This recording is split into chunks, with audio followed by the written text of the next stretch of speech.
Much like a lightning cable, our brain picks up and generates an electrical signal instantaneously. It's simply mind-blowingly crazy to even think that our own bodies uses electricity. Whether it's voluntary actions like the picking up of a pencil, or involuntary actions like our own heart beating. We are able to do such things because our brain uses neurons to communicate what our body needs. To begin to understand just how our brain works to communicate such things, let's see how an electrical signal gets generated inside the brain.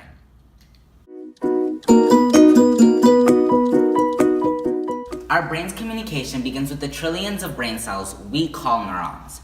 Neurons are special cells as they relay electric signals. Much like when you hear a loud noise and it scares you, our body releases reactions.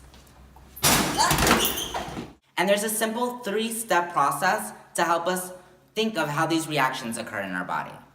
1. Afferent neurons. Afferent neurons pick up the source that caused you to be afraid. This can be a loud noise. Think of them as afraid neurons, as they sense the source that made you afraid. The second neuron is the efferent neuron. Think of these as the middleman. They relay the message from the previous neuron to the actual reaction. You can remember them as the middleman always puts in the most effort. And lastly, the effector neuron. They actually cause the effect of you getting scared, like wanting to fight or jumping. Okay, so now we know how the neurons work together. Let's see how they actually fire. All neurons are made up of dendrites, the receiver of signals, a cell body, the creators of signals, an axon, the mover of signals, and an axon terminal, the relay station of signals. When this neuron gets excited by a stimuli, it triggers charged particles called ions to flow into the brain cell. When these ions build up inside the cell body, the neuron becomes positively charged, creating an electrical signal.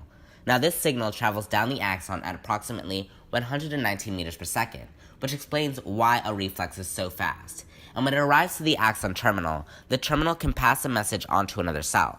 Much like a lightning cable, the USB receives a stimulus. That stimulus then transforms into attainable electricity to pass through the actual wire just like an axon does, to then be used to send electricity onto another device, much like how the axon terminal functions. So now that we've learned just how the brain is able to execute processes like a reflex, it's very important to understand that whenever we think about something that's happened years ago, or we learn a new subject in school, our brain works in very similar ways.